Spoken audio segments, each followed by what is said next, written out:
কাল অন্য কেউ এসে গবেষণা করবে, বলবে এটা ভুল। যে কেউ কিছু বললেই হলো না। আপনি কি হাওয়ায় কথা বলছেন? মানে চলুন, আপনি বলছেন যে এটা ভুল। আমি বলছি না, কিন্তু হোয়াটসঅ্যাপে তো 20,000 মেসেজ আসে ভাই। এমন কিছু চিহ্ন দিয়ে দেব যাতে আপনি বুঝতে পারেন। তাহলে কি আমি মিথ্যা বলছি? আমার নাম আদিল আমির। আমি এক মসিহি পরিবারের সন্তান।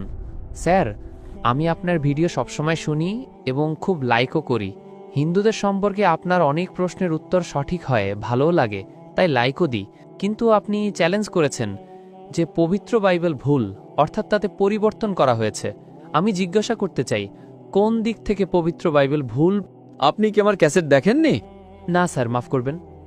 আমি প্রায়ই সাদৃশ্যের বিষয়ে কথা বলি, কিন্তু কখনো কখনো বাধ্য হয়ে আমাদের অন্য বিষয় নিয়েও কথা বলতে হয়। আমি একটা বক্তৃতা দিয়েছিলাম, একটা ডিবেট ইউএসএতে ডক্টর উইলিয়াম ক্যাম্বেলের সাথে। তিনি একটা বই লিখেছেন যে কোরআন মজিদে 38টি বৈজ্ঞানিক ভুল আছে। 8 বছর পর্যন্ত কোনো মুসলমান উত্তর না দেওয়ায় আমাকে ডাকা হয়েছিল। তাই আমি ইউএসএ গিয়েছিলাম। ওই ইউএসএ যে পাকিস্তানিরা যান, আমি যে ডিবেট করতে আর আপনারা যান ঘুরতে মজা করতে। তো আমি ইউএসএতে গিয়েছিলাম শিকাগোতে, আর সেটার বিষয়বস্তু ছিল বিজ্ঞানের আলোকে বাইবেল ও কোরআন। ওই বক্তৃতাটা দেখলে দেখবেন তাতে আমি অনেক ভুল বের করেছি, অনেক। আপনি নমুনা চান? আচ্ছা, আপনি যদি বাইবেলের প্রথম বই পড়েন, old testament, book of Genesis, অধ্যায় 1, তার ভিতরে শুরুতে আছে, প্রথম অধ্যায়ের ভেতরে, যে শুরুতে ঈশ্বর ছিলেন এবং ঈশ্বর আলোক সৃষ্টি করলেন। প্রথম দিনে ঈশ্বর আলোক সৃষ্টি করলেন, অর্থাৎ ঈশ্বর আলোকে সৃষ্টি করলেন প্রথম দিনে, আর তৃতীয় দিনে সৃষ্টি করলেন সূর্যকে। আলো কোথার থেকে আসে? আসমান থেকে। আসমান থেকে আলো আসে? এখন আসমানে আলো আছে? সূর্য থেকে আসে। সূর্য থেকে আসে। চাঁদের আলো সূর্য থেকে আসে, তাই না? তাহলে আলো এলো প্রথম দিনে আর সূর্য এলো তৃতীয় দিনে। এটা ঠিক না ভুল? স্যার, আমি এটা বলতে চাইছি যে আপনি বলেন পবিত্র বাইবেল বদলে গেছে। সেটাই তো বলছি। কোন দিক থেকে বদলে গেছে? সেটাই তো আমি বলছি। আপনার যদি সামান্য জ্ঞান থাকে তাহলে বুঝবেন, যদি আলো প্রথম দিনে আসে তাহলে সূর্যও তো প্রথম দিনে আসা উচিত, তাই না? সূর্য আসছে তৃতীয় দিনে, সৃষ্টিকর্তা সূর্য বানালেন তৃতীয় দিনে আর আলো বানালেন প্রথম দিনে। এটা বৈজ্ঞানিকভাবে ভুল, বুঝলেন? তারপর আপনার বাইবেলে লেখা আছে যে আল্লাহ, দুঃখিত, সৃষ্টিকর্তা ঈশ্বর তৃতীয় দিনে বানালেন সূর্য, যা আলোওয়ালা, এবং চাঁদ, যার আলো ছোট। এটাও ভুল। চাঁদের তো নিজের আলোই নেই। আজকের বিজ্ঞান বলে যে চাঁদের নিজস্ব কোনো আলো নেই, চাঁদের আলো হলো প্রতিফলিত আলো। কোরআনে লেখা আছে সূর্যের আলোকে বলা হয়েছে সিরাজ, দিয়া আর ওয়াহাজ, মানে টর্চ, উজ্জ্বল মহিমা, প্রদীপ। আর চাঁদের আলোকে বলা হয়েছে নূর বা মুনির, যার অর্থ ধার করা আলো বা প্রতিফলিত আলো। সুতরাং বিজ্ঞান বলে কোরআনে কোনো ভুল নেই, কিন্তু বাইবেলে ভুল আছে। বুঝতে পারলেন? এর উপর আমি 2 ঘন্টা, 3 ঘন্টা, 4 ঘন্টা বক্তৃতা দিতে পারি। বুঝতে পেরেছেন? স্যার, আমি একদমই বুঝতে পারিনি। আমি এটা বলতে চাইছি, আমার প্রশ্ন হলো, যদি কাল কেউ উঠে পবিত্র বাইবেল সম্পর্কে কিছু বলে, যেমন আপনি বলেন সূর্যের কথা, ঠিক আছে, সৃষ্টিকর্তা প্রথম দিনে আকাশ এবং পৃথিবী সৃষ্টি করেছেন, কিন্তু তখন তো বাইবেলের সূর্যের কোনো উল্লেখ নেই। এখন যদি কেউ এসে বলে যে প্রথম দিনে সৃষ্টিকর্তা সূর্যও সৃষ্টি করেছেন, তাহলে? আরে ভাই সাহেব, আমি আপনাকে রেফারেন্স দিচ্ছি, যে কেউ বললেই হলো নাকি? আপনি বাইবেল পড়েছেন? আপনি বাইবেল পড়েছেন? না, পড়িনি, কিন্তু শুনেছি অনেক। পড়েননি, কিন্তু আমি পড়েছি এবং আমিই বলছি। তার মানে আপনি ঠিক না আমি ঠিক? আমি বাইবেল পড়েছি, আমি বাইবেলের রেফারেন্স দিচ্ছি। যে কেউ কিছু বললেই হলো না। আপনি কি হাওয়ায় কথা বলছেন? বাইবেলের জেনেসিস, আপনি হয়তো জেনেসিস সম্পর্কে শোনেননি। জেনেসিস শুনেছেন? না। শোনেননি, তাই না? খ্রিস্টানরা বাইবেল পড়ে নাকি? যদি না পারেন তাহলে অন্তত যার জ্ঞান আছে তার কথা তো মানুন। আপনার বড় বড় পাদ্রীদের সাথে আমার ডিবেট হয়েছে, ঠিক কি না? আপনার জ্ঞান নেই, কিন্তু আমি পাদ্রীকে হারিয়েছি, তাহলে তো স্বীকার করা উচিত, হ্যাঁ কি না?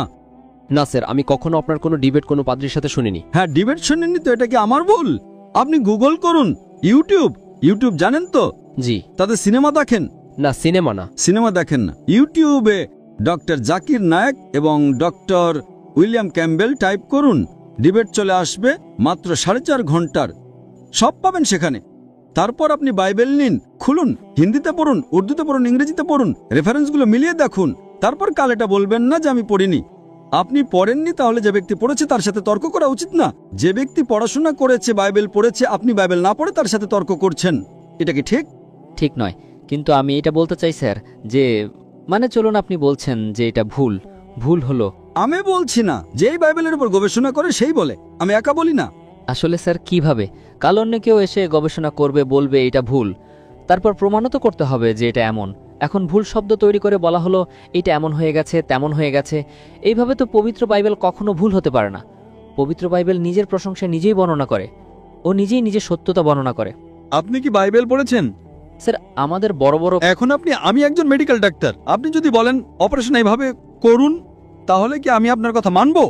আপনাকে একজন লোক এসে বলবে ভাই এসব ছাড়ুন, আপনার মা যদি অসুস্থ হন, হার্ট অ্যাটাক হয়, কোনো লোক যে ডাক্তার না সে এসে বলবে এভাবে অপারেশন করুন, আপনি কি মানবেন?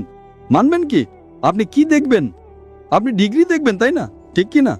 আপনার মা যদি কাল অসুস্থ হন, হার্ট অ্যাটাক হয়েছে, রাস্তার কোনো লোক এসে বলবে আমি অপারেশন করব, আপনি তাকে অনুমতি দেবেন?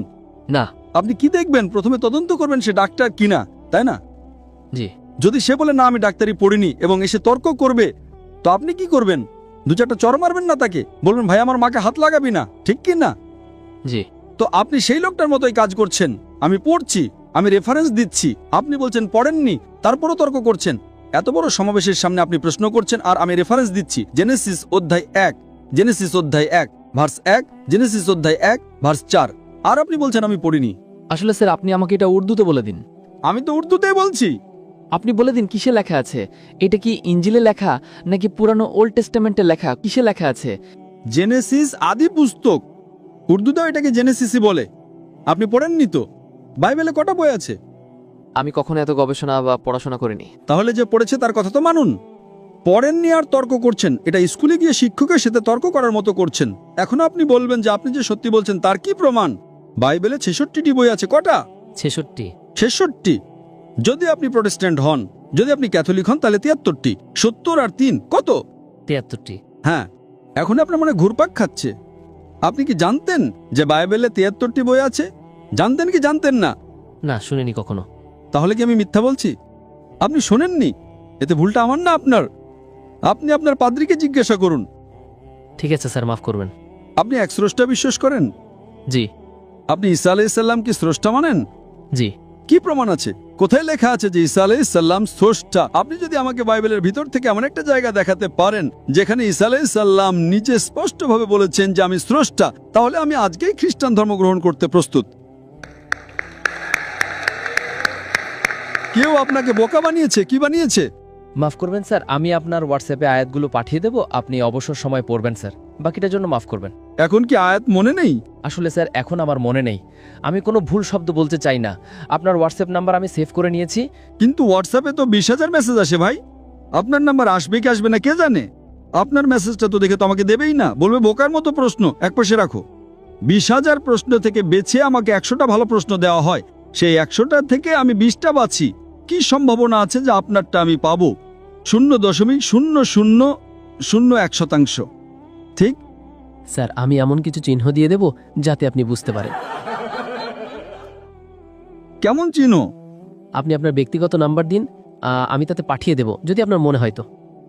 আমি কি বোকা? আপনি কি আমাকে বোকা মনে করেন? এখানে আপনি এত সময় নষ্ট করছেন, এত লোক আসছে, আর আপনি বলছেন যে ঈসা আলাইহিস সালাম স্রষ্টা। এটা বাইবেলে লেখা আছে। আপনার যে পাদ্রীরা আমার সাথে ডিবেট করে তারা প্রমাণ করতে পারেনি, আর আপনি প্রমাণ করতে চলেছেন। স্যার, কত কত এত পণ্ডিতদের সাথে বিতর্ক হয়েছে। আমি অনেক পণ্ডিতকে পরাজিত করেছি। একটা পণ্ডিত যার যোগ্যতা আছে সে আমার সামনে তো আসুক,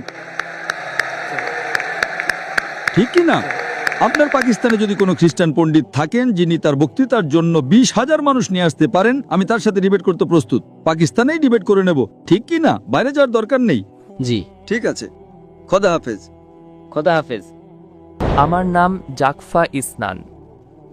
আমার বয়স 22 বছর এবং আমি পশ্চিম বান্দুংয়ে কাজ করি। আমি একজন মুসলিম।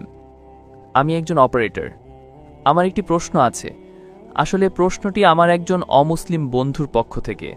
তার প্রশ্ন ঈশ্বরের অস্তিত্ব নিয়ে। মুসলিমদের কাছে ঈশ্বরের কোনো প্রতিমূর্তি নেই কেন? আমি ডক্টর জাকির নায়েকের ভিডিওর মতো করেই উত্তর দিয়েছিলাম। যজুর্বেদের রেফারেন্স দিয়ে বলেছিলাম তার কোনো প্রতিমূর্তি নেই, বা সংস্কৃতি যেমন বলা হয় চিত্র, ছবি বা মূর্তি নেই। কিন্তু সে পাল্টা প্রশ্ন করে, এটা কি যৌক্তিক যে তুমি এমন একজনের উপাসনা করছো যাকে তুমি দেখতে কেমন তা জানোই না? ধন্যবাদ। ভাই প্রশ্ন করেছেন যে আমরা কিভাবে কোনো প্রতিমূর্তি ছাড়া ঈশ্বরের উপাসনা করতে পারি। প্রথমত, আপনি যদি কোনো ঈশ্বরের প্রতিমূর্তি তৈরি করেন তবে আপনি তাকে ছোট করছেন বা অবমাননা করছেন। কারণ বেদ বলে ঈশ্বরের কোনো প্রতিমূর্তি নেই, বাইবেল বলে ঈশ্বরের কোনো প্রতিমূর্তি নেই, কোরআনও বলে ঈশ্বরের কোনো প্রতিমূর্তি নেই। তাহলে আপনি কিভাবে প্রতিমূর্তি বানান?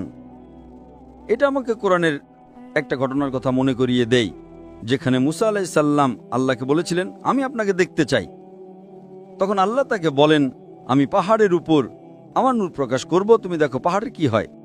আর যখন তিনি পাহাড়ের উপর আল্লাহর নূর দেখেন, তখন মুসা আলাইহিস সালাম জ্ঞান হারিয়ে পড়ে যান।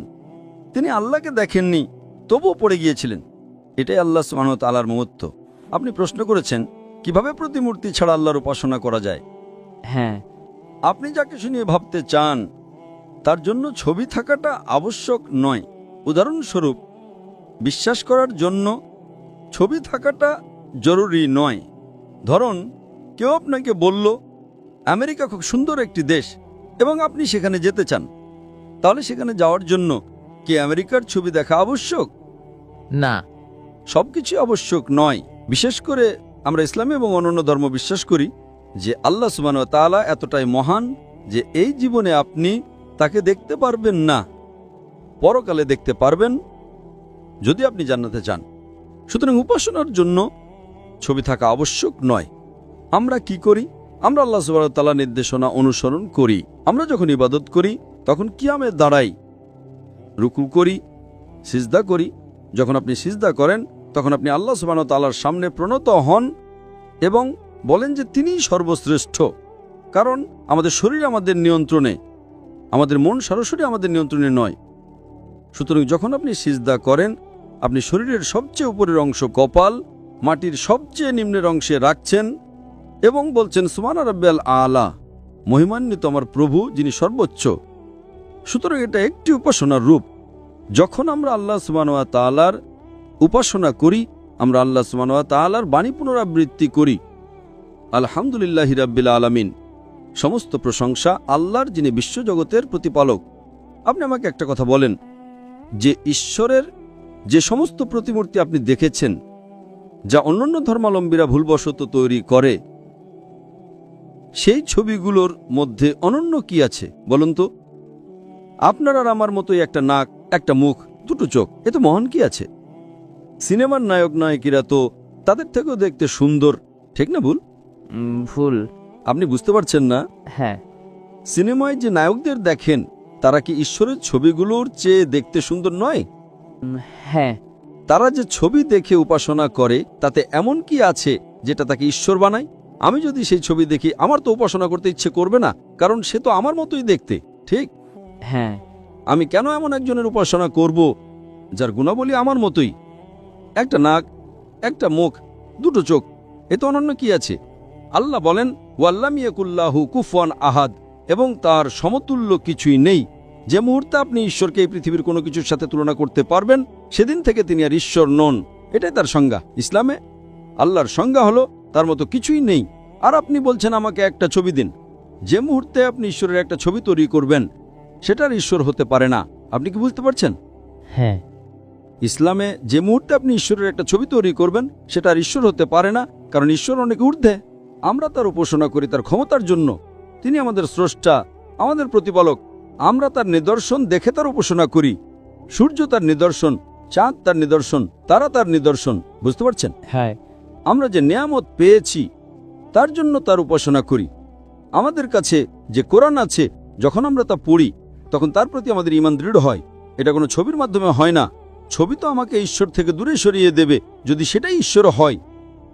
একজন ঈশ্বর অন্য ঈশ্বরের সাহায্য চাইছে, একজন ঈশ্বর অন্য ঈশ্বরকে হত্যা করছে, ঈশ্বর 3 দিনের জন্য মারা যাচ্ছেন। যদি ঈশ্বর 3 দিনের জন্য মারা যান, তাহলে আপনি কেন এমন ঈশ্বরের উপাসনা করবেন? ঠিক না ভুল? কোন ঈশ্বরের ছবি আপনার সবচেয়ে ভালো লাগে বলুন তো? কোন ঈশ্বর? আমার মনে হয় কোনোটিই নয়। সুতরাং ঈশ্বরের কোনো ছবি বা প্রতিমূর্তি না থাকাই তাকে সর্বোচ্চ মর্যাদায় উন্নত করার সেরা উপায়। আশা করি উত্তরটা পেয়েছেন। জি, আপনাকে ধন্যবাদ। আসসালামু আলাইকুম। আমার নাম আব্দুল বাসিত রিন্দ। আমি একজন সোশ্যাল মিডিয়া ইনফ্লুয়েন্সার। আমার বিভিন্ন প্ল্যাটফর্মে মিলিয়ন মিলিয়ন ফলোয়ার আছে সোশ্যাল মিডিয়া প্ল্যাটফর্মে। আমার প্রশ্ন হলো যে আমি এক মুসলিম পরিবারে জন্মেছি। আমার বাবা মা মুসলমান ছিলেন। আমি এক নিষ্পাপ শিশু। আমি তো কিছুই জানতাম না। আমি যখন জন্মেছি এবং বড় হয়েছি, তখন আমার মন সেই জিনিসটিকে মেনে নেই যা আমার বাবা মা আমাকে শিখিয়েছেন। যেহেতু আমি মুসলিম পরিবারে জন্মেছি, তাই আমি ইসলামকে মন থেকে সত্য মনে করি। এখন যেমন আমাদের লক্ষণ ভাই এসেছিলেন, একজন নিষ্পাপ শিশু, সে কিছুই জানে না যে ধর্ম কি, রিলিজিয়ন কি। আর সে যদি খ্রিস্টান পরিবারে জন্মায় বা হিন্দু পরিবারে জন্মায়, তো সে সেই জিনিসটাকেই ফলো করে, সেই জিনিসটাকেই তার মন মেনে নেয় যা তার বাবা মা তাকে শিখিয়েছেন এবং তার মনে ঢুকিয়েছেন। তো সে যদি খুব ভালো একজন মানুষ হয়, সে খুব ভালো একজন মানুষ, সে মানুষের সাহায্যও করে, খেয়ালও রাখে, খুব ভালো মানুষ।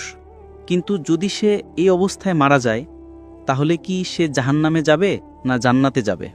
যদি জাহান্নামে যায়, তো এটা কি ন্যায় না অন্যায়? ভাই সাহেব, আপনার নাম কি বলেছিলেন? আব্দুল বাসিত রিন্দ। আব্দুল বাসিত বাসিত রিন্দ। রিন্দ।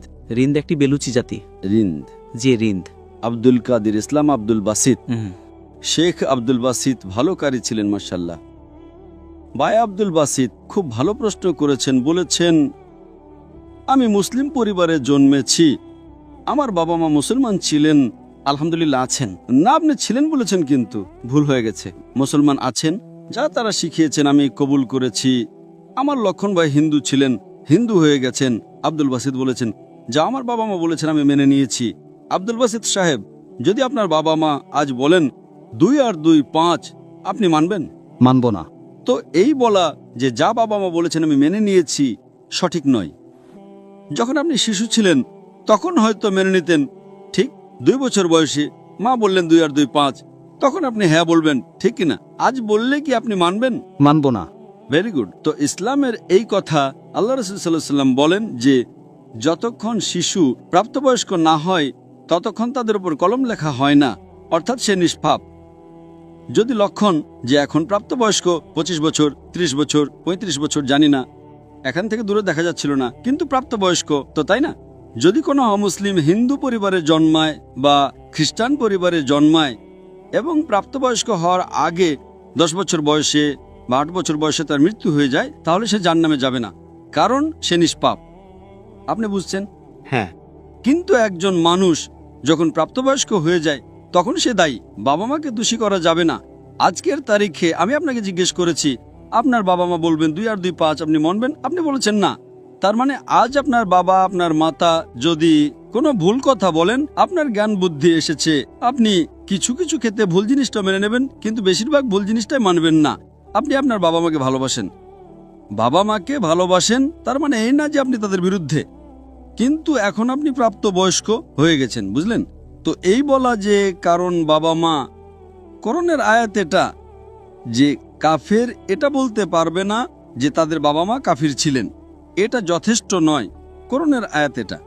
তো তার মানে যদি শৈশবে কোনো শিশুর ইন্তেকাল হয়ে যায়, সে মুসলিম পরিবার থেকে হোক বা অমুসলিম পরিবার থেকেও, যদি প্রাপ্তবয়স্ক না হয় তো কলম তাদের উপর চলে না, তারা জাহান্নামে যাবে না।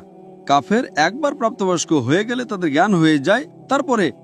এই জন্য আল্লাহ রাসূল সাল্লাল্লাহু আলাইহি ওয়াসাল্লাম বলেন যে প্রত্যেকটি শিশু দ্বীনের ফিতরতে জন্মায়, তারপর তার বাবা মা তাকে মূর্তি পূজা শেখায়, তাকে আগুন পূজা করতে শেখায় এবং সে মূর্তি পূজা করতে শুরু করে। শিশু হলে ক্ষমা হয়ে যাবে, প্রাপ্তবয়স্ক হয়ে গেলে তার জ্ঞান এসে যায়, তো সে দায়ী।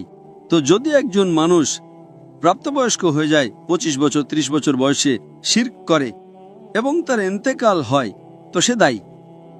আপনি আমাকে কথা বলার জন্য জিজ্ঞেস করেছেন যে আপনি মনে করেন শুধু মুসলমান হয়ে জন্মালেই জান্নাতে যাবে।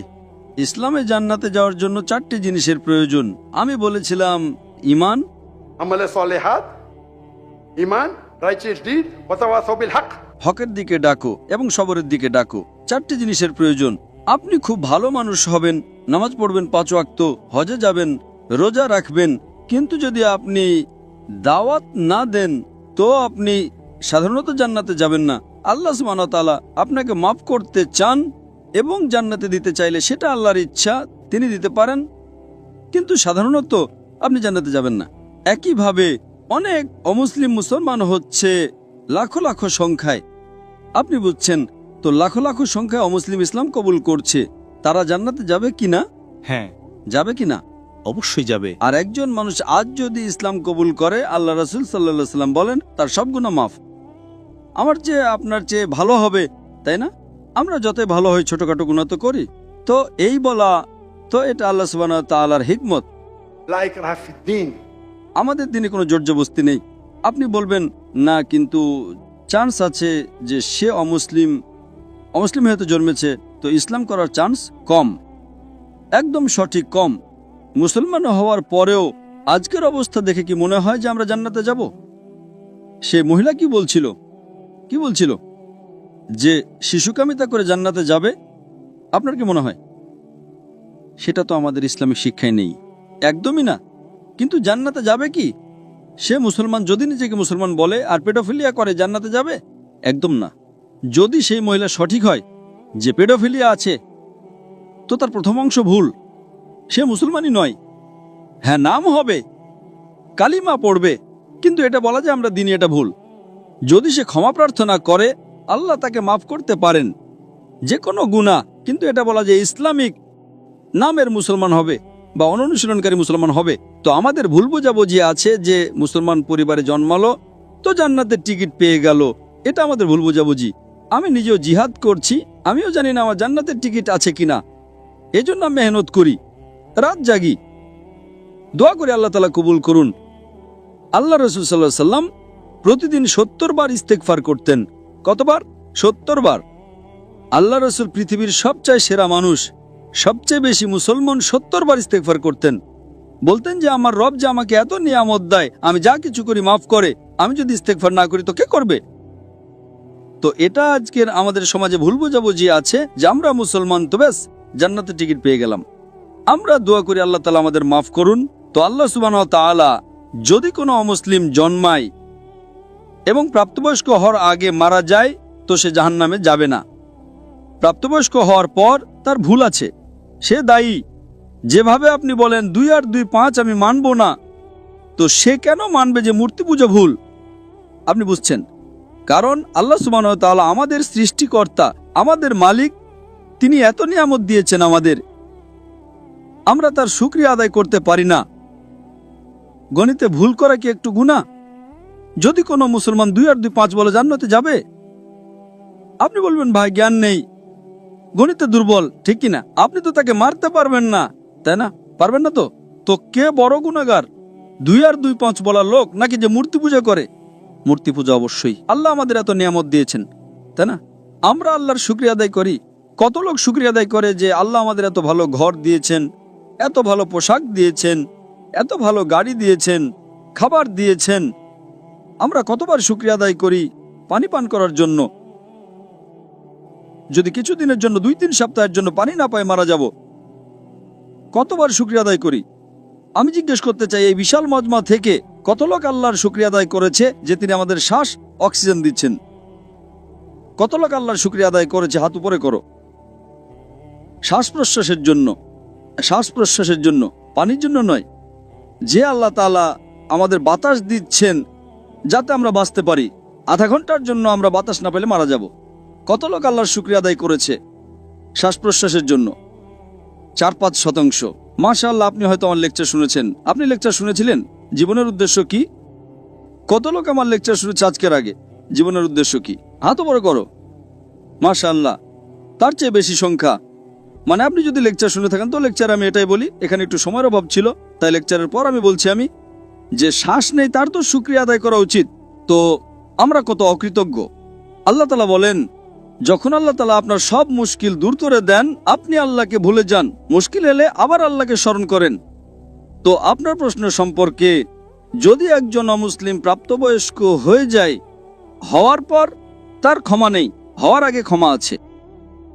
স্যার, আমি ভাগ্যবান যে আমি মুসলিম পরিবারে জন্মেছি, কিন্তু তুলনামূলকভাবে যদি কেউ খ্রিস্টান পরিবারে জন্মায়, তো এটা তো তার ভুল নয় যে সে ওই পরিবারে জন্মেছে, তার জন্য তো বেশি মুশকিল হবে, তাই না? ভাই সাহেব, আপনি আমার প্রশ্নের জবাব শুনেছেন কি শোনেননি? হ্যাঁ, অবশ্যই শুনেছি। আমি এর জবাব দিয়েছি কি না? স্যার, কিন্তু জন্মানোর উপর তো তার অধিকার নেই। সে মুসলিমও হতে পারে এবং অমুসলিমও হতে পারে। আপনি আমার জবাব শুনেছেন কি শোনেননি? শুনেছি, অবশ্যই। আমি আপনার প্রশ্নের জবাব দিয়েছি কি না? দিয়েছেন অবশ্যই। তো দিয়েছি, তো আবার কেন পুনরাবৃত্তি করছেন? আমি স্পষ্ট বলে দিয়েছি, মুসলিম পরিবারে জন্মানো জান্নাতের টিকিট নয় এবং অমুসলিম পরিবারে জন্মানো জাহান্নামের টিকিট নয়। কিন্তু তার জন্য বেশি মুশকিল হবে, তাই না, যে খ্রিস্টান হবে তার জন্য। আপনার মনে হয় ভুল বুঝাবুঝি আছে যে আমি শতভাগ জান্নাতে যাব, আমি কষ্ট কেন করছি, কেন আমি দুনিয়াভর ঘুরছি, কেন আল্লাহ রসুল বলেন যে লা ইলাহা ইল্লাল্লাহ মুহাম্মাদুর রাসূলুল্লাহ, সে জান্নাতে যাবে, কিন্তু কালিমার উপর আমল তো করতে হবে। আমরা যে মুসলমানদের অবস্থা দেখছি, আমার তো মনে হয় না। একদম না, একদম না। আপনি আমার জবাব বুঝছেন? আমি বুঝছি অবশ্যই। আমরা 25%, 2 বিলিয়ন কত আরব হয়? 2 আরব, আরব তো অনেক এখানে। তো এটা আমাদের ভুল বুঝাবুঝি। আমরা ভুল বুঝাবুঝি শিকার যে আমরা জান্নাতে যাব। আমরা বলি ইনশাল্লাহ আল্লাহ আমাদের গুনাহ ক্ষমা করবে, তো ইনশাল্লাহ জান্নাতে যাব। তো এটা আল্লাহ সুবহানাহু ওয়া তাআলা বলেন কোরআনে, কোন কাফের আল্লাহর ন্যায় বিচারকে অস্বীকার করবে না। এটা বলবে না যে আমার সাথে অন্যায় হয়েছে যেভাবে আপনি বলছেন। সে বলবে আল্লাহ তাআলা আমাকে আরো একটি সুযোগ দিন। আল্লাহ বলবেন সময় শেষ, এই দুনিয়াতে অনেক সুযোগ দিয়েছি। ঠিক তাই না? অনেক লেকচার মিলেছে, হয়তো জাকির নায়েকের লেকচার শুনেছে। এখন লক্ষণ আমার লেকচার শোনার পর মূর্তি পূজা করবে, আপনি তাকে দোষী করবেন কি না?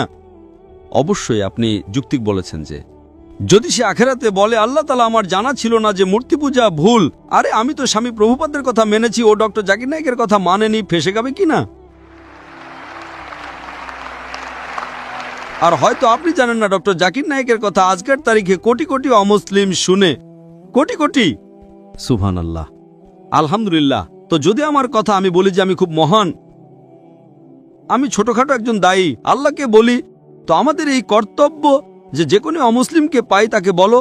আপনি কত অমুসলিমকে দাওয়াত দিয়েছেন? আপনি ইউটিউব ইনফ্লুয়েন্সার। আমি আপনার ব্যক্তিগত জীবনে যেতে চাই না। ইউটিউব ইনফ্লুয়েন্সার ভালো হয়, খারাপও হয়, ইসলামিকও হয়, গায়ের ইসলামিকও হয়। আমারও ইউটিউবারদের সাথে চ্যাট হয়েছিল, পডকাস্ট, ঠিক তাই না? তো এই জিনিস যে আপনার দেখা উচিত। আপনি ইউটিউবার, আমিও ইউটিউব ইনফ্লুয়েন্সার। আপনার কত মিলিয়ন আছে ফেসবুকে? টিকটক पे 3.7 মিলিয়ন। টিকটক তো আমাকে ব্যান করে দিয়েছে, কারণ আমি আমার চীনা ভাইদের পক্ষ থেকে কি করেছি, আমাকে ব্যান করে দিয়েছে। তো এক মোটে গভর্নরের ছেলে, আমার ছেলে পরশু আমার ভিডিও নিয়েছে, পডকাস্ট নিয়েছে, বলল আব্বা 1.5 মিলিয়ন পৌঁছে গেছে, মর্নিং এ আউট। বললো আরে সরিয়ে দিয়েছে কেন? আমি বললাম ভাই টিকটক আর আমার শত্রুতা, আমার টিকটকের সাথে শত্রুতা নেই, টিকটকের আমার সাথে শত্রুতা আছে। আপনি বুঝলেন তাই না? আপনার 1.5 মিলিয়ন কয়েক ঘন্টার মধ্যে, তাদের ছেলের 1.5 মিলিয়ন টিকটকে ফলোয়ার অনেক, কিন্তু ভিডিও সরিয়ে দিয়েছে। যারা উইঘুর মুসলিম তাতে সমর্থন করেছি, আপনিও সমর্থন করবেন, আপনাকেও ব্যান করে দেবে। তো সামলে থেকো। আপনি বুঝলেন তাই না? অবশ্যই। আচ্ছা, আমি তো টিকটকের নই। আপনার ফেসবুকে কত ইনফ্লুয়েন্সার আছে, কত ফলোয়ার আছে? ফেসবুকে প্রায় 1.5 লাখ হতে চলেছে। 1.5 লাখ হতে চলেছে। আমার এখনই 24 মিলিয়ন হয়েছে 2 দিন আগে, আলহামদুলিল্লাহ। 24 মিলিয়ন। তো আমিও সোশ্যাল মিডিয়া ইনফ্লুয়েন্সার, তাই না? অবশ্যই। আপনার ইউটিউবে কত? ইউটিউবে 265,000। 265,000, মাশাআল্লাহ। আমার 4 মিলিয়ন এখনই হয়ে গেছে 2 দিন আগে। মাশাআল্লাহ। আমিও ইউটিউব ইনফ্লুয়েন্সার, তাই না? অবশ্যই। তো আমার পেশা হলো YouTube influencer, Facebook influencer, social media influencer, lecture influencer, মানুষকে আল্লাহর দিকে প্রভাবিত করা, ঠিক কি না? অবশ্যই। এখন আপনার ইউটিউব ইনফ্লুয়েন্সার হওয়ার বিষয়টা কি? Influencing towards what? Blogging. Blogging. কিন্তু ব্লগিং এর মাঝে চেষ্টা করি যে জ্ঞান কখনো অর্জন করি আপনার ভিডিও থেকে, ডক্টর ইসরা সাহেবের ভিডিও থেকে চেষ্টা করি কিছু, মাশাআল্লাহ। কিন্তু সাইট তো ব্লগিংই, তাই না? অবশ্যই। আমি আমার মেডিকেল পেশা ছেড়ে দিয়েছি। তো এটাই তো, যদি আপনি ইনফ্লুয়েন্স করবেন ব্লগিং এর দিকে, তার চেয়ে ভালো আল্লাহর দিকে। আপনার ফলোয়ার্স যদি অর্ধেকও হয়ে যায়, 10%ও, আমার আপনার কাছে অনুরোধ, আমার আপনার কাছে আবেদন যে আপনি ইসলামিক ইউটিউব ইনফ্লুয়েন্সার হন। হয়তো আপনার ফলোয়ার্স 4 মিলিয়ন থেকে 1 মিলিয়ন হয়ে যাবে। আপনার যে টাকা আসে কি ইউটিউব থেকে? অবশ্যই আসে। আমি তো টাকা নেই না। আমাকে বলে আপনি যদি ফেসবুকে অ্যাড নেন আপনাকে $50,000 প্রতি মাসে মিলবে। আরে ভাই, আমাকে জান্নাতে যেতে হবে, $50,000। আপনি আমাকে $50 মিলিয়ন দেবেন, তো আমি অ্যাড দেব না? বেশিরভাগ সোশ্যাল মিডিয়ায় অ্যাড দেওয়া হারাম। আপনার চ্যানেলে মেয়ে আসবে, ছোট ছোট পোশাকে আসবে। আরে কেন আমাকে জাহান্নামে নিয়ে যাবে ভাই? আমার ইউটিউব সোশ্যাল মিডিয়ায় নো মনিটাইজেশন। কখনো কখনো কেউ স্ট্রাইক করেছে, যদি আমি অডিও ব্যবহার করেছি অনুমতি নিয়ে, তার ম্যানেজারকে জানা না থাকলে, তো কখনো ভুল করে অ্যাড চলে আসে। আমার হিসাব অনুযায়ী আমিও সোশ্যাল মিডিয়া বিশেষজ্ঞ। মাশাল্লাহ, নো ব্লগিং, শুধু আল্লাহর দিকে প্রবেশ। মাশাল্লাহ, আর দরকার নাই আল্লাহ তাআলা আমাকে প্রতিদিন লাখো দেন, তো কেন আমি ইউটিউব থেকে নেব ভাই? ইউটিউব থেকে হারাম কামাই। ইউটিউবের অ্যাড থেকে যদি আপনি কামান, ওই অ্যাডে মেয়ে আসবে, এটা আসবে, ওটা আসবে, আপনি হয়তো অ্যালকোহল অ্যাডকে ব্যান করবেন, কিন্তু মেয়েদের তো ব্যান করতে পারবেন না, তাই না? পারবেন কি? পারবো না। আমাদের সমাজে পেডোফিলিয়া ছড়াবে কার কারণে? আপনি বুঝছেন তাই না? প্রত্যেক মানুষ মনে করে আমি তো ইসলামিক, ইউটিউব ইনফ্লুয়েন্সিং খুব কম, কামানো তো ছেড়েই দাও। আমি কামাতে পারি, 24 মিলিয়ন ফলোয়ার আছে, ঠিক তাই না?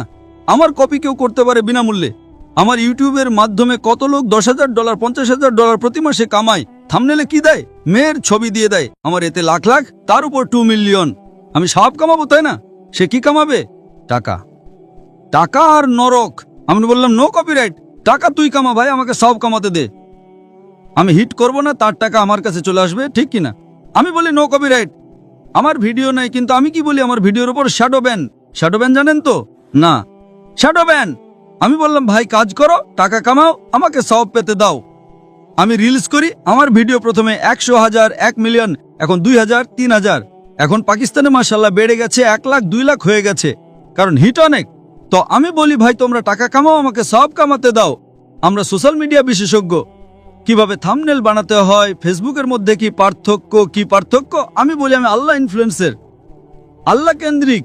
আমার আপনার কাছে অনুরোধ, আমার আপনার কাছে আবেদন, আমি ভালোবাসার সহ আমার ভাই আব্দুল বাসিত, আল্লাহর দিকে লোক। আল্লাহ যদি আপনাকে হুনর দিয়েছেন ইনফ্লুয়েন্স করার, আল্লাহর দিকে ইনফ্লুয়েন্স করো, ইনশাল্লাহ আপনার ফলোইং ডবল ট্রিপল হয়ে যাবে ইনশাল্লাহ। আল্লাহর তৌফিক দিন। আর আল্লাহ তাআলা আপনাকে রিজিক দেবেন, যে রিজিক আপনার এতে আসবে কেউ বের করতে পারবে না। আল্লাহ দেখেন হারামের রিজিক না হালালের রিজিক। আপনি মনে করেন যে আপনি অ্যাড বন্ধ করে দেবেন তো রিজিক বন্ধ হয়ে যাবে, অ্যাড বন্ধ করো, রিজিক ডাবল হয়ে যাবে ইনশাআল্লাহ। আল্লাহ তাআলার অনেক দরজা খুলবে। আপনি বললেন আপনি আমার দ্বারা ইনফ্লুয়েন্সড হয়েছেন, একদম সঠিক, টোটালি ইনফ্লুয়েন্সড হননি। যদি টোটালি ইনফ্লুয়েন্সড হতেন তো ইনশাআল্লাহ আপনি ডক্টর ইসরার আহমদ দ্বারা ইনফ্লুয়েন্সড হয়েছেন। আপনি যদি ডক্টর ইসরার আহমদকে বলেন আমি ব্লগিং করছি, খুশি হবেন? একদম না। আল্লাহ আপনাকে হিদায়েত দিন, আল্লাহ আপনাকে প্রতিদান দিন। আপনি ভালো কাজ করছেন ইনশাআল্লাহ, খালি একটু টুইস্ট নিয়ে আসুন। যে আমার পডকাস্ট করেছে বা যা করেছে আমি তাকে হিদায়েত দিয়েছি। না না ডক্টর সাহেব, আমি তো নতুন চ্যানেল ব্যবহার করেছি। ভালো কথা করো ভাই। একদিনে 1.2 মিলিয়ন, একদিনে কত? 1.2 মিলিয়ন। 1.2 মিলিয়ন ভিউয়ার আমার ছেলে ট্র্যাক করছিল। 2 দিনে 2 মিলিয়ন। এখনই পডকাস্ট মালয়েশিয়া এসেছিল আমার কাছে নেওয়ার জন্য। হ্যাঁ লোক ভাই, চলো ভাই পাকিস্তানি, মোহব্বত করে আলহামদুলিল্লাহ এখন 5 মিলিয়নের উপরে হয়ে গেছে এক সপ্তাহে। একদিনে 1.2 মিলিয়ন। যে আমি ওই ভিডিও দেখেছি, ভালো তাই না? ভালো লেগেছে? 1.2 মিলিয়ন একদিনে, 24 ঘন্টারও কম সময়ে, ভালো তাই না? আমি নিজে এটা ভেবেছিলাম যে আপনার অ্যাকাউন্ট শ্যাডো ব্যান, কারণ অন্যদের এত ভিউজ বা দর্শক মিলছে, আপনাকে ততটা। আরে আমার চ্যানেল ব্যান নয়, টিকটকে আমি ব্যান, টিকটকে পুরো ব্যান। কারণ আমি আমার ভাই যারা চিনে তাদের জন্য, আমার মন। টিকটক ব্যান করবে কি যায় আসে, আল্লাহ আমাকে ব্যান না করলেই হলো, ঠিক তাই না? অবশ্যই। আমাদের দেশের মুসলিম দেশের যখন প্রধানমন্ত্রীকে জিজ্ঞেস করে উইঘুর মুসলিমদের ব্যাপারে, আমাদের জানা নেই। আরে কিভাবে জানা নেই? আপনি যদি মুসলিম দেশের প্রধানমন্ত্রী হন, আপনাকে জিজ্ঞেস করা হয় উইঘুর মুসলিমদের ব্যাপারে, আপনি বলেন জানা নেই। কি হয়ে গেছে আমাদের সমাজের? যদি আমাদের ভাই উইঘুর মুসলিম, তাদের উপর জুলুম হচ্ছে, আপনি বলেন জানা নেই। যখন আমি ডঙ্কা মেরে তাদের সমর্থন করলাম, মালয়েশিয়াতে টিকটকে কাউকে ব্যান করেন না, জানেন তো? জাকির নাইককে। তো আমি গর্বের সাথে বলি মাশাআল্লাহ, শয়তান আমাকে ব্যান করেছে, আলহামদুলিল্লাহ। সেখানকার দরজা বন্ধ, তো এখানকার দরজা খোলা। আল্লাহ তাআলা টেস্ট করেন আপনাকে, আল্লাহ তাআলা পরীক্ষা নেন আপনার। পরীক্ষা নেন ভাই, আমি আপনাকে পরীক্ষা করব। কি করতে হবে? আল্লাহ কেন্দ্রিক হন, মানুষকে আল্লাহর দিকে নিয়ে আসুন, আল্লাহ ইনফ্লুয়েন্সার হন। ইনশাআল্লাহ দুনিয়াতে ফায়দা হবে কি হবে না, আখিরাতে আপনার জান্নাত কনফার্ম। আশা করি উত্তর পেয়েছেন। ধন্যবাদ স্যার। আমি আপনাকে ধন্যবাদ জানাতে চাই। আপনি আমার চোখ খুলে দিয়েছেন। যে কোনো কিছু অন্ধভাবে অনুসরণ না করা কতটা গুরুত্বপূর্ণ সেটা আমি এখন বুঝতে পারছি। আপনার নাম কি বোন? আমার নাম প্রিয়া। প্রিয়া, ঠিক আছে বোন। প্রথমেই আমি আপনাকে ধন্যবাদ জানাতে চাই। আপনি আমাকে বুঝতে সাহায্য করেছেন যে কোনো বিশ্বাস বা ধর্ম অন্ধভাবে অনুসরণ করা ঠিক নয়। মাশাআল্লাহ। এখন আমি বুঝতে পারছি কোনো বিশ্বাস সম্পর্কে প্রশ্ন করা কতটা জরুরি। কি অন্ধভাবে অনুসরণ করা উচিত আর কি করা উচিত নয় সেটা জানা দরকার। তাই আমার প্রশ্ন হল, কেন নবী মুহাম্মদ সাল্লাল্লাহু আলাইহি ওয়াসাল্লামই কেবল শেষ নবী ছিলেন এবং কেন পথ প্রদর্শনের জন্য আর কেউ আসেননি এই পাপপূর্ণ পৃথিবীতে? বোন খুব ভালো একটি প্রশ্ন করেছেন। কেন নবী মোহাম্মদ সাল্লাল্লাহু আলাইহি সাল্লাম শেষ ও চূড়ান্ত রাসূল ছিলেন, কেন তারপরে আর কোনো রাসূল আসবেন না? এটি খুব ভালো একটি প্রশ্ন। মানুষ আমাকে আরও জিজ্ঞেস করে যে কেন নবী মুহাম্মদকে প্রথমে পাঠানো হয়নি এবং কোরআন প্রথমে নাজিল করা হয়নি, তাহলে সমস্যা হতো না। উভয় প্রশ্নই যুক্তিসঙ্গত, উভয়ই যুক্তিসঙ্গত। যেমন আমার ছেলে বলে যে আমি ডাক্তার হতে চাই, কেন আপনি আমাকে সরাসরি মেডিকেল কলেজে ভর্তি করান না? আমি বললাম, না বাবা, প্রথমে তোমাকে যেতে হবে আমার ছেলে নার্সারিতে, জুনিয়র কেজিতে, প্রথম শ্রেণীতে, দ্বিতীয় শ্রেণীতে, ধাপে ধাপে। সুতরাং আল্লাহ সুবহানাহু ওয়া তাআলা আমাদের স্রষ্টা, তিনি মানুষকে সবচেয়ে ভালো জানেন। তিনি জানেন চূড়ান্ত বার্তা কি, তিনি জানেন যে মানুষ শেষ ও চূড়ান্ত বার্তা গ্রহণ করার জন্য এখনো প্রস্তুত হয়নি। তাই পূর্ববর্তী সমস্ত ওহী যা এসেছিল, যদি আপনি নার্সারিতে যান, আপনি ABCD পড়েন এবং তারপর আপনি এগিয়ে যেতে থাকেন, তারপর গণিত 1 2 3 4, 2 + 2 = 4, তারপর আপনি অন্যান্য বিষয়ে পড়েন, গুণ, ভাগ, এবং আপনি বিকশিত হতে থাকেন। একইভাবে আল্লাহ সুবহানাহু ওয়া তাআলা জানতেন যে যখন মানুষ ছিল, প্রথমে তিনি তাদের বিকাশের উপর নির্ভর করে সহজ বার্তা দিয়েছিলেন এবং আল্লাহ মনে করেছিলেন 1400 বছর আগে সঠিক সময় ছিল যে এখন মানুষ বিকশিত হয়েছে কোরআন আত্মস্থ করার জন্য। কিন্তু কোরআনের সৌন্দর্য হলো আল্লাহ জানতেন যে মানুষ আরও বিকশিত হবে, কিন্তু নিম্নতম প্রয়োজনীয়তা ছিল কোরআন গ্রহণের 1400 বছর আগে। মানুষ সহস্র সহস্র এবং লক্ষ লক্ষ বছর ধরে আছে, আল্লাহু আলাম, আমরা জানি না। তাহলে আল্লাহ কি করলেন? আল্লাহ শেষ ও চূড়ান্ত বার্তা কোরআন এবং নাজিল করলেন শেষ ও চূড়ান্ত রাসূল সাল্লাল্লাহু আলাইহি সাল্লামকে। কারণ যখন শেষ বার্তা আসে তার একটা সময়কাল থাকে, এবং যখন শেষ রাসূল আসেন তিনি চূড়ান্ত রাসূল। সুতরাং আল্লাহ সুবহানাহু ওয়া তাআলা যখন তিনি শেষ ও চূড়ান্ত বার্তা নাজিল করলেন, আল্লাহ কোরআনে বলেন সূরা মায়েদা অধ্যায় নম্বর 5 আয়াত নম্বর 3, আজ আমি তোমাদের জন্য তোমাদের ধর্ম পূর্ণ করলাম এবং তোমাদের জন্য ইসলাম মনোনীত করলাম এবং তোমাদের প্রতি আমার অনুগ্রহ সম্পূর্ণ করলাম। আল্লাহ মানুষকে বলছেন এই দিনে, এটি ছিল কোরআনের শেষ আয়াত যা নাজিল হয়েছিল, আমি তোমাদের জন্য আমার ধর্ম পূর্ণ করেছি এবং তোমাদের জন্য ইসলাম মনোনীত করেছি। এখন আল্লাহ ধর্ম পূর্ণ করার পর নতুন কিছু যোগ করা যাবে না, কিছু বাদ দেওয়া যাবে না। যদি কিছু যোগ করা হয় তার মানে আগেরটি সম্পূর্ণ ছিল না। ঠিক আল্লাহ 5টি 10টি আঙুল দিয়েছেন, যদি আপনি 11টি যোগ করেন তবে এটি সম্পূর্ণ নয়। তাই আল্লাহ দিন পূর্ণ করেছেন এবং শেষ ও চূড়ান্ত ওহী কোরআন, শেষ ও চূড়ান্ত রাসূল মুহাম্মদ সাল্লাল্লাহু আলাইহি ওয়াসাল্লামের মাধ্যমে।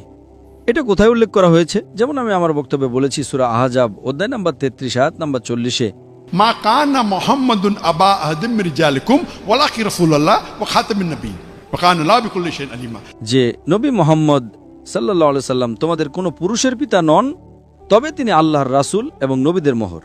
এখন যখন আল্লাহ শেষ ও চূড়ান্ত বার্তা নাজিল করলেন, মানুষ বিকশিত হতে থাকে এবং আমরা কোরআন আরও ভালোভাবে বুঝি। বিজ্ঞান উন্নত হয়েছে, আমরা এখন যেভাবে কোরআন বুঝি, আমরা কোরআনের কিছুটা ভালো বুঝি কারণ বিজ্ঞান উন্নত হয়েছে, কিন্তু বার্তা একই। এখন যেহেতু বার্তা পরিবর্তন হবে না, তাই আমাদের কোনো রাসূলের প্রয়োজন নেই। তাহলে আল্লাহ কি করেন? আল্লাহ মুসলিমদের বলেন, মুসলিম উম্মাহকে বলেন যে এখন তোমাদের দায়িত্ব যে বার্তা পৌঁছে দেওয়া। এবং আমি আমার আলোচনায় বলেছি, আল্লাহ সূরা ইমরান অধ্যায় নম্বর 3 আয়াত 110-এ বলেন, তোমরা সর্বোত্তম জাতি, মানুষের কল্যাণের জন্য আবির্ভূত হয়েছ। সুতরাং যেহেতু আর কোনো রাসূল আসবেন না, কারণ যদি কোনো রাসূল আসেন তাহলে একটি বার্তা থাকতে হবে। সুতরাং ওলামারা, দায়ীরা, যাদের অগাধ জ্ঞান আছে, এবং দায়ীরা যারা বার্তা পৌঁছে দেন, তারাই মশাল বাহক, তারা বার্তা পৌঁছে দেন মানুষকে বোঝানোর জন্য। তাই আমাদের দায়িত্ব বিশ্বের বিভিন্ন প্রান্তে যাওয়া এবং সমগ্র মানব জাতির কাছে বার্তা পৌঁছে দেওয়া। তাই কেউ বলতে পারবে না যে বার্তা আমাদের কাছে পৌঁছায়নি। এখন একবার চূড়ান্ত বার্তা সেখানে থাকলে আল্লাহ একটা সময়কাল দেন। আমরা জানি না পৃথিবী কবে শেষ হবে, তার একটা সময়কাল আছে। আমরা জানি না, আল্লাহ জানেন। কবে পৃথিবী শেষ হবে কেবল আল্লাহই জানেন। কিন্তু পৃথিবী ধ্বংসের কিছু আলামত আছে। হাদিসে ছোট আলামত এবং বড় আলামত আছে। ছোট আলামতের মধ্যে আমার ফেসবুক পেজে আমি 87টি ছোট আলামত এবং 10টি বড় আলামত দিয়েছি। ছোট আলামতের মধ্যে প্রথম আলামতগুলোর মধ্যে একটি হলো পৃথিবী ধ্বংসের, ছোট আলামত হলো শেষ ও চূড়ান্ত রাসূল নবী মুহাম্মদ সাল্লাল্লাহু আলাইহি ওয়াসাল্লামের আগমন। এটি একটি ছোট আলামত যে এখন পৃথিবী শেষ হতে যাচ্ছে, কিন্তু কত সময় লাগবে আল্লাহু আলাম। 100 বছর, 200 বছর, 1000 বছর, 10,000 বছর, আমরা জানি না। সুতরাং এটি ছিল প্রথম ছোট আলামত, শেষ ও চূড়ান্ত রাসূলের আগমন। পৃথিবী ধ্বংসের প্রথম কয়েকটি আলামত, প্রাথমিক আলামত হলো মুহাম্মদ সাল্লাল্লাহু আলাইহি ওয়াসাল্লামের আগমন। তারপর আরও অনেক আলামত আছে, আপনারা আমার ফেসবুকে যেতে পারেন। তারপর বড় আলামতগুলো শুরু হবে। সুতরাং আল্লাহ নতুন কোনো রাসূল পাঠাননি, কারণ কোরআন হলো শেষ ও চূড়ান্ত বার্তা।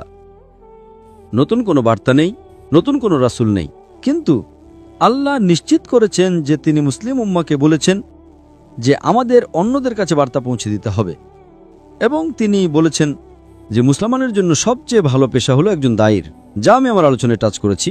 নবী মুহাম্মদ সাল্লাল্লাহু আলাইহি ওয়াসাল্লাম ছিলেন শেষ রাসূল, এবং আমি আমার আলোচনায় বলেছি যেহেতু তিনি ছিলেন শেষ রাসূল, তিনি ছিলেন রাহমাতুল লিল আলামিন। যদি না হতেন তাহলে তিনি কেবল আরববর্ষের রহমত হতেন। ঠিক, যদি আরেকজন রাসূল আসতেন তাহলে হয়তো তিনি কেবল একদল মানুষের জন্য হতেন, সম্ভবত আরববর্ষের জন্য। মনে করেন কোরআন হয়তো 100 বছর, 1000 বছর, 2000 বছরের জন্য, আমরা জানি না।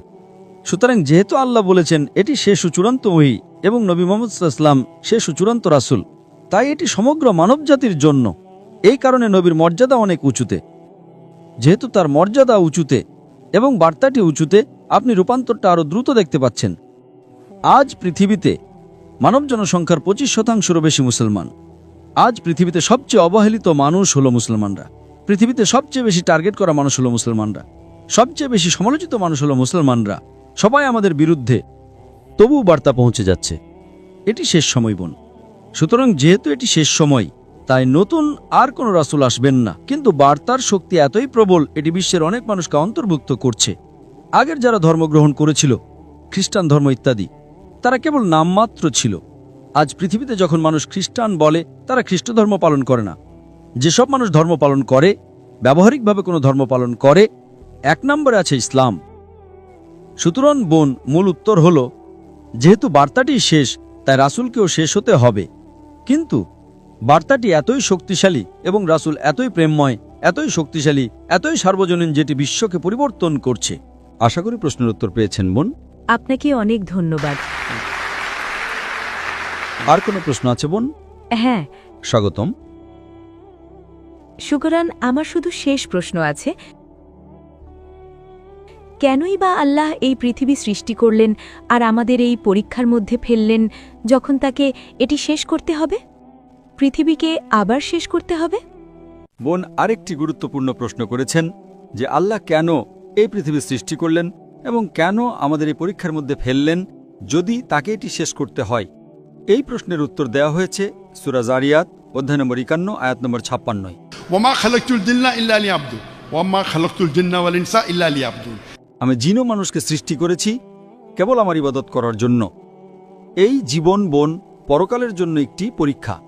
আল্লাহ কোরআনে সূরা মুলক অধ্যায় 67 আয়াত নম্বর 2 এ বলেন, আল্লাযী খালাকাল মাউতা ওয়াল হায়াতা। তিনি মৃত্যু ও জীবন সৃষ্টি করেছেন পরীক্ষা করার জন্য যে তোমাদের মধ্যে কর্মে কে উত্তম। সুতরাং এই জীবন বোন পরকালের জন্য একটি পরীক্ষা। যেমন আপনি একজন শিক্ষককে জিজ্ঞেস করছেন কেন আপনি পরীক্ষা নিচ্ছেন। পরীক্ষায় বোন কিছু লোক পাশ করে, কিছু লোক ফেল করে, ঠিক? সুতরাং যদি আপনি শিক্ষকের নির্দেশিকা অনুসরণ করেন আপনি পাশ করবেন, যদি অনুসরণ না করেন আপনি ফেল করবেন। সুতরাং শিক্ষক পরীক্ষা করছেন কে পাশ করার যোগ্য। সুতরাং আল্লাহ সুবহানাহু ওয়া তাআলা যেমন কোরআনে উল্লেখ করেছেন, জিজ্ঞেস করেছিলেন কে এই পরীক্ষা দিতে ইচ্ছুক। আল্লাহ কোরআনে বলেন, আমরা মানুষরা বোকা ছিলাম এটি গ্রহণ করার জন্য। পাহাড়গুলো কেঁপে উঠল, আমরা গ্রহণ করব না। তাই আল্লাহ বলেন কে এই পরীক্ষা দিতে ইচ্ছুক। অবশ্যই আপনি এবং আমি মনে রাখি না, ঠিক? আপনি আর আমি মনে রাখি না বিচারের দিন, আবার আমরা মনে করব। তাই আল্লাহ কোরআনে বলেন যে পাহাড়গুলো কেঁপে উঠল, আমরা না, আমরা মানুষটা বোকা ছিলাম যারা চ্যালেঞ্জটি গ্রহণ করেছিলাম। যদি আপনি পাশ করেন আপনি ফেরেশতাদের চেয়ে উঁচুতে পরিণত হন। আপনি জানেন ফেরেশতারা আল্লাহর সৃষ্টি, যারা আল্লাহ যা বলেন সব অনুসরণ করে, তাদের কোনো বিকল্প নেই। সুতরাং যদি তাদের কোনো বিকল্প না থাকে, তারা বিরুদ্ধে যেতে পারে না, তাহলে আল্লাহকে অনুসরণ করার মাহাত্ম্য কি? তারা ভালো। সুতরাং যদি মানুষকে আল্লাহর অবাধ্য হওয়ার বা আল্লাহর আদেশ পালন করার বিকল্প দেয়া হয়, আমাদের স্বাধীন ইচ্ছা আছে। যদি আমরা আল্লাহর আদেশ পালন করি স্বাধীন ইচ্ছে দেওয়ার পরও, তবে আমরা ফেরেশতাদের চেয়ে উঁচুতে পরিণত হই। যদি পালন না করি আমরা নিচে যাই। তাই আল্লাহ আমাদের জিজ্ঞেস করলেন, তোমরা কি সেই পরীক্ষা দিতে চাও যেখানে অন্যরা সবাই মুসলিম, গাছ মুসলিম, পাহাড় মুসলিম, তারাওরা মুসলিম? মুসলিম মানে যে নিজের ইচ্ছাকে ঈশ্বরের কাছে সমর্পণ করে। তাদের স্বাধীন ইচ্ছে নেই, কেবল জিন এবং মানুষের স্বাধীন ইচ্ছা আছে। সুতরাং যদি আপনার স্বাধীন ইচ্ছে থাকে এবং আপনি আল্লাহর অবাধ্য হন, আপনি জাহান্নামে যান। যদি আদেশ পালন করেন আপনি সর্বোচ্চ উচ্চতে পরিণত হন। যদি ব্যর্থ হন তবে আমরা ছিলাম সেই মানুষ যারা বলেছিলাম আমরা পরীক্ষা দিতে চাই। সুতরাং আল্লাহ সুবহানাহু ওয়া তাআলা একটি নতুন সৃষ্টি তৈরি করলেন, মানুষ যাদের নিজস্ব স্বাধীন ইচ্ছা ছিল, এবং আমরা এটি বেছে নিয়েছিলাম। এখন বোন আমরা পরীক্ষার মধ্য দিয়ে যাচ্ছি, এবং পথপ্রদর্শক হলো কোরআন। মানুষের নির্দেশিকা ম্যানুয়াল হলো কোরআন। যখন আপনি কোনো পরীক্ষায় অংশ নেন তখন একটি পাঠ্যপুস্তক থাকে, ঠিক? পরীক্ষার পাঠ্যপুস্তক হলো কোরআন, আর কোরআনের নির্দেশিকা হলো সহিহ হাদিস। সুতরাং বোন আমরা এই পৃথিবীতে একটি পরীক্ষার মধ্য দিয়ে যাচ্ছি, পরকালের জন্য পরীক্ষা, এবং সেই কারণেই আমরা উচ্চ নম্বর পাওয়ার চেষ্টা করছি। যদি আমরা পাই, আমরা পাশ করি, আমরা জান্নাতে যাব। যদি আমরা ফেল করি আমরা জাহান্নামে যাব। সেই কারণে আমরা বলি যে শুধু 5 নম্বর পাওয়ার জন্য ন্যূনতম জিনিস হলো এক ঈশ্বরে বিশ্বাস করা, এবং বিশ্বাস করা নবী মুহাম্মদ সাল্লাল্লাহু আলাইহি ওয়াসাল্লাম ঈশ্বরের বার্তাবাহক। অন্তত আপনি প্রবেশ করেন, যদি আপনি স্কুলে প্রবেশ করেন অন্তত আপনার পাশ করার সম্ভাবনা থাকে, এবং তারপর আপনি হয়তো দ্বিতীয় শ্রেণী, প্রথম শ্রেণী ডিস্টিংশন পেতে পারেন, কিন্তু অন্তত আপনাকে প্রবেশ করতে হবে। বোন আপনি কি বিশ্বাস করেন ঈশ্বর একজন? হ্যাঁ, আমি করি। আপনি কি বিশ্বাস করেন নবী মুহাম্মদ ঈশ্বরের বার্তাবাহক? হ্যাঁ, আমি করি। আপনি কি বিশ্বাস করেন মূর্তি পূজা ভুল? হ্যাঁ, অবশ্যই। মাশাআল্লাহ, খালাস। So if you believe,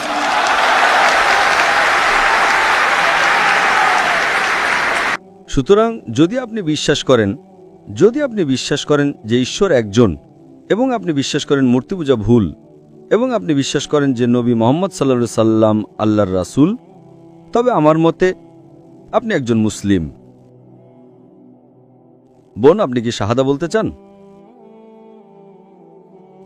আপনি কি শাহাদা আরবিতে বলতে চান? এগুলো আনন্দের অশ্রু বোন।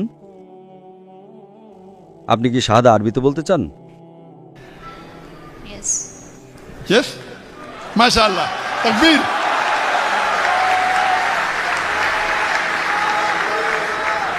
আশা করি কেউ আপনাকে জোর করছে না বোন। না, আপনি নিজ ইচ্ছায় গ্রহণ করতে চান। হ্যাঁ। সুতরাং নিশ্চিতভাবেই আপনার ইসলামের ব্যাপারে যথেষ্ট কিছু জ্ঞান থাকতে পারে। হ্যাঁ, আমার আছে। মাশাআল্লাহ বোন, আমি শুধু এটি আরবিতে বলবো আর আপনি তা পুনরাবৃত্তি করতে পারেন বোন। আশহাদু আল্লাহ, have the microphone close please. Allah, আশহাদু ashhadu আল্লাহ Allah ইলাহা ilaha ইল্লাল্লাহ illallah ওয়া আশহাদু wa ashhadu আন্না anna মুহাম্মাদান Muhammadar আবদুহু ওয়া রাসূলুহু। wa rasulullah। আমি সাক্ষ্য দিচ্ছি যে কোনো উপাস্য নেই আল্লাহ ছাড়া, এবং আমি সাক্ষ্য দিচ্ছি যে নবী মুহাম্মদ হলেন রাসূল এবং আল্লাহর বান্দা। তাকবীর, তাকবীর, তাকবীর। মাশাআল্লাহ বোন, আল্লাহ সুবহানাহু ওয়া তাআলা আপনাকে জান্নাতুল ফিরদৌস দান করুন, এবং সত্যি আপনি একটা বাহাদুরি পদক্ষেপ নিয়েছেন, এবং আল্লাহ সুবহানাহু ওয়া তাআলা আপনাকে আরও হেদায়েত দান করুন, এবং তিনি আপনাকে সাহায্য করুন। কারণ আমি বুঝতে পারছি মাশাআল্লাহ যে আপনি ইতিমধ্যেই অনেক জ্ঞান অর্জন করেছেন, এবং আপনার প্রশ্নগুলো ছিল খুবই বুদ্ধিমত্তার প্রশ্ন, এবং মাশাআল্লাহ আল্লাহ সুবহানাহু ওয়া তাআলা আপনাকে দিনের আরও বেশি জ্ঞান দান করুন। তিনি আপনার পিতামাতা, আপনার পরিবারের সদস্য এবং আপনার বন্ধুদের সঠিক পথ দেখাতে সাহায্য করুন বোন। জাযাকাল্লাহ খায়ের বোন। আপনাকে ধন্যবাদ। মাশাআল্লাহ। আমার নাম নওফল এবং আমি একজন টেকনিশিয়ান। আমার প্রশ্নটি সার্বজনীন ভ্রাতৃত্ব সম্পর্কিত। দিনে 5 ওয়াক্ত নামাজ পড়া, যাকাত দেওয়া, হজ পালন করার মতো ইসলামের পূর্ণাঙ্গ অনুসরণ কি শুধুমাত্র যুক্তি ও তর্কের উপর ভিত্তি করে করা সম্ভব? ধন্যবাদ। ভাই আপনার নাম কি? নওফল। আপনি কি মুসলিম নাকি অমুসলিম? আমি মুসলিম। মুসলিম? ভাই প্রশ্ন করেছেন, নামাজ এবং ইসলামের সমস্ত দিক কি সম্পূর্ণরূপে যৌক্তিক ভিত্তিতে পালন করা সম্ভব? হ্যাঁ, এটা নির্ভর করে আপনার যুক্তি কতটা শক্তিশালী তার উপর। আপনি কতটা যৌক্তিক। আমি যদি আপনাকে সার্জারি সম্পর্কে ব্যাখ্যা করি, আপনি কি বুঝবেন? আমি আমার সর্বোচ্চ চেষ্টা করব, কিন্তু আপনি কি সফল হবেন? আমি একজন ডাক্তার, আপনি কি পারবেন? না, তাই তো? তাহলে আপনি বুঝতে পারছেন না বলে আপনার মধ্যে কি ঘাটতি আছে নাকি যুক্তির মধ্যে ঘাটতি আছে? সমস্যাটা আপনার মধ্যেই। সাধারণভাবে হ্যাঁ, ইসলাম সবচেয়ে যৌক্তিক ধর্ম, কিন্তু আপনি যদি বলেন আমি কি ইসলামকে 100% যুক্তি দিয়ে অনুসরণ করতে পারি, তাহলে উত্তর হলো আপনার যুক্তি সীমিত ভাই। আল্লাহ সুবহানাহু ওয়া তাআলা অনেক ঊর্ধ্বে, তাই না? আমরা সবকিছু নাও বুঝতে পারি। আমার ক্ষেত্রে আমি এমন বিষয়গুলো প্রমাণ করার জন্য একটি যৌক্তিক বিশ্বাস ব্যবহার করি যা বোঝা কঠিন। উদাহরণস্বরূপ, আমি মানুষকে বলি যে আজ অবশ্য বিজ্ঞান যুক্তির জন্য একটা খুবই শক্তিশালী মাধ্যম, তাই না? বিজ্ঞান একটা শক্তিশালী মাধ্যম, যৌক্তিকতা সেখানে আছে। আল্লাহ অনেক জায়গায় বলেছেন যাতে তারা বুঝতে পারে। এর মানে হলো কোরআন মানুষকে প্রশ্ন করতে উৎসাহিত করছে। কোরআনে 332 বার এসেছে তারা জিজ্ঞাসা করল, এবং 332 বার আল্লাহ তাআলা বলেছেন বলো। এটা একটা প্রশ্নোত্তর গ্রন্থ, এবং ইসলাম পৃথিবীর সবচেয়ে যৌক্তিক ধর্ম, কিন্তু আমাদের যুক্তি এখনো 100% ব্যাখ্যা করার মতো পর্যায়ে পৌঁছায়নি। যৌক্তিকতার দিক থেকে ইসলামের কাছাকাছিও কোনো ধর্ম নেই, কিন্তু আমার যুক্তি বলে যেহেতু মানুষ এখনো ততটা উন্নত নয়, আমার যুক্তি আমাকে বলে যে আপনি যদি কোরআন পড়েন তবে কোরআনের একটিও আয়াত পাবেন না যা প্রতিষ্ঠিত বিজ্ঞানের বিরুদ্ধে যায়, একটিও না। তবে কিছু আয়াত আছে যার উত্তর আমাদের কাছে নেই, কারণ আমরা এখনো ততটা উন্নত নই।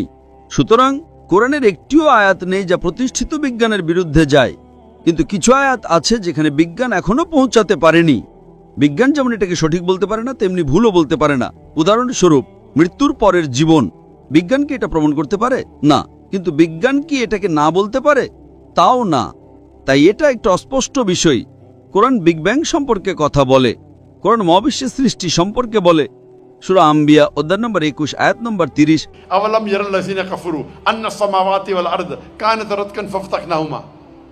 অবিশ্বাসীরা কি দেখে না যে আসমান এবং জমিন একীভূত ছিল আর আমি উভয়কে পৃথক করে দিলাম? আপনি কি এটা বিশ্বাস করেন? হ্যাঁ। কারণ কি?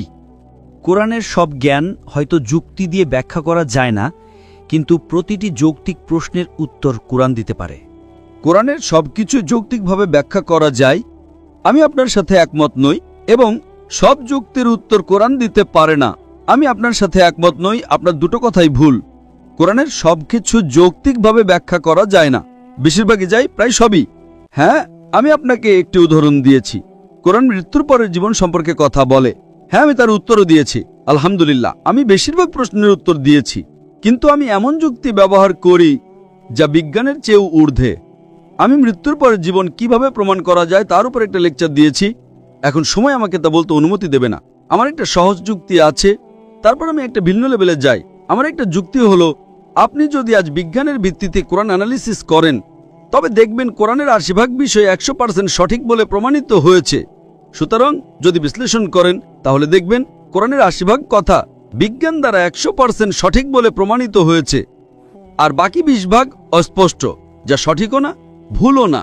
যেমন জিন, মৃত্যুকরের জীবন, জান্নাত ও জাহান্নাম। সুতরাং যখন কোরআনের 80% 100% সঠিক প্রমাণিত হয় আর 1% বা 0.1% ভুল প্রমাণিত হয় না, তখন আমার যুক্তি বলে যখন 80% 100% সঠিক এবং 20% অস্পষ্ট, যার মধ্যে 0.001% ভুল নেই, তখন আমার যুক্তি বলে ইনশাআল্লাহ সেই 20% সঠিক হবে। সুতরাং এটা একটা যৌক্তিক বিশ্বাস, এটা যৌক্তিকতার উপর ভিত্তি করে প্রতিষ্ঠিত। আমি অযৌক্তিক নয়, যদিও কোরআনের কিছু অংশ যুক্তি দিয়ে ব্যাখ্যা করা যাবে না, কিন্তু আমার যুক্তি বলে যে বিজ্ঞানও এটাকে ভুল প্রমাণ করতে পারে না। সুতরাং এটা একটা যৌক্তিক বিশ্বাস। অন্য কোনো ধর্মগ্রন্থ এমন দাবি করতে পারে না। অন্য সব ধর্মগ্রন্থে অসংখ্য বৈজ্ঞানিক ভুল, অসংখ্য যৌক্তিক সমস্যা এবং গাণিতিক ত্রুটি রয়েছে। বুঝতে পারছেন? হ্যাঁ। তাই ইসলাম সবচেয়ে যৌক্তিক ধর্ম, কিন্তু আমরা কি সবকিছু যুক্তি দিয়ে প্রমাণ করতে পারি? আমাদের যুক্তি এখনো সেই পর্যায়ে পৌঁছায়নি। তাই আমি একজন দায়ী হিসেবে অনেক কিছু ব্যাখ্যা করার চেষ্টা করি, কিন্তু 100% পারি না। আমরা মুসলিমরা যৌক্তিকতা প্রমাণ হয়েছে বলে অনুসরণ করি না, বরং আল্লাহ বলেছেন তাই অনুসরণ করি। আমাদের যুক্তি আল্লাহ বলেছেন তাই আমরা ঈমান এনেছি ও সত্য বলে মেনে নিয়েছি। আমি বুঝতে পারি বা না পারি, যতক্ষণ নিশ্চিত এটা আল্লাহর কালাম আমি এটা অনুসরণ করব। জাস্ট বুঝতে পারছি না বলে অনুসরণ করব না, এর মানে হলো আমি একজন ভালো মুসলিম নই। কিন্তু ইসলাম সবচেয়ে যৌক্তিক ধর্ম, এটা সর্বোত্তম এবং বিজ্ঞানের চেয়ে অনেক উন্নত। বিজ্ঞান যা গতকাল 100 বছর বা 200 বছর আগে জেনেছে, আল্লাহ তা 1400 বছর আগেও বলে দিয়েছেন। তাই এটা অনেক উন্নত এবং একটি আয়াতও ভুল প্রমাণিত হয়নি। এই কারণেই কোরআন বিশ্বের সবচেয়ে যৌক্তিক গ্রন্থ, ইসলাম সবচেয়ে যৌক্তিক ধর্ম এবং মানবজাতির জন্য সবচেয়ে উপকারী। আশা করি উত্তরটা পেয়েছেন। আমি একজন ডিজাইনার। আমার একটি প্রশ্ন আছে। কোরআন এবং বাইবেলে অনেক মিল রয়েছে, যার মধ্যে নবীরাও অন্তর্ভুক্ত। কিন্তু বাইবেলে কেন এমন অনেক নবী আছেন যারা পথভ্রষ্ট হয়েছেন? উদাহরণস্বরূপ নবী দাউদ, যিনি ব্যভিচার করেছিলেন। এই গল্পটি কোথা থেকে এসেছে এবং কেন ইহুদি ও খ্রিস্টানরা এই পাপী নবীদের বিশ্বাস করে? আমি যদি ঠিক শুনে থাকি, আপনি কি নবী লূত আলাইহিস সালামের কথা বলছেন? দাউদ আলাইহিস সালাম, যিনি ব্যভিচার করেছিলেন। দাউদ, আচ্ছা। ভাই প্রশ্ন করেছেন যে কোরআন এবং বাইবেলে অনেক নবী আছেন যাদের বর্ণনা একই রকম, কিন্তু কিভাবে নবী দাউদ এবং অন্যান্য নবীরা পাপী হতে পারেন, তারা কিভাবে এতে বিশ্বাস করে? আপনি যদি বর্তমান বাইবেল পড়েন তাহলে দেখবেন অনেক নবী পাপ করেছেন। যেমন আপনি নবী দাউদের কথা উল্লেখ করেছেন। আপনি যদি নবী লূত আলাইহিস সালামের কথা পড়েন, তিনি শুধু ব্যভিচারই করেননি, তিনি অজাচারও করেছেন, যা আরো বড় পাপ। অজাচার মানে হলো তিনি তার নিজের মেয়ের সাথে শুয়েছিলেন। তাই আমরা ইসলামে বিশ্বাস করি যে একজন নবী হলেন নিষ্পাপ। সুতরাং বাইবেলে উল্লেখিত এমন কিছু যা কোরআনের সাথে মিলে যায়, তা আল্লাহর বাণী হিসেবে গ্রহণ করতে আমাদের কোনো আপত্তি নেই। যে কোনো বিষয় যা কোরআনের বিরুদ্ধে যায়, আমরা বলি তা আল্লাহর বাণী হতে পারে না। এমন কিছু যা কোরআনের বিরুদ্ধেও যায় না, আবার মিলেও যায় না, সেগুলোকে আমরা অস্পষ্ট বলি, হয়তো সঠিক হয়তো ভুল। নবী দাউদের পাপ করা, নবী লূত আলাইহিস সালামের অজাচার করা, এগুলো কোরআনের বিরুদ্ধে যায়, তাই আমরা এগুলোকে আল্লাহর বাণী হিসেবে মানি না। সুতরাং এটি বাইবেলের মধ্যে একটা প্রক্ষেপণ, এটি একটা বানোয়াট কাহিনী, এটি একটা মন গড়া বিষয়। আমরা বলি বাইবেলের এই অংশ যেখানে বলা হয়েছে যে লূত আলাইহিস সালাম অজাচার করেছেন, তার মেয়ের সাথে শুয়েছেন, অথবা দাউদ আলাইহিস সালাম ব্যভিচার করেছেন, তা ভুল। এটি আল্লাহর বাণী নয় এবং আমরা এর সাথে একমত নই। আমার প্রশ্ন হলো, আপনাদের ইসলাম ধর্মে বহু বিবাহর অনুমতি দেওয়া হয়েছে, কিন্তু আপনি যদি অন্য ধর্ম দেখেন, খ্রিস্টান, হিন্দু ধর্ম, বৌদ্ধ ধর্ম, তাদের ধর্মে বহু বিবাহ নেই। প্রশ্ন হলো, ইসলাম ধর্মে কেন বহু বিবাহ দেওয়া হলো? Thank you.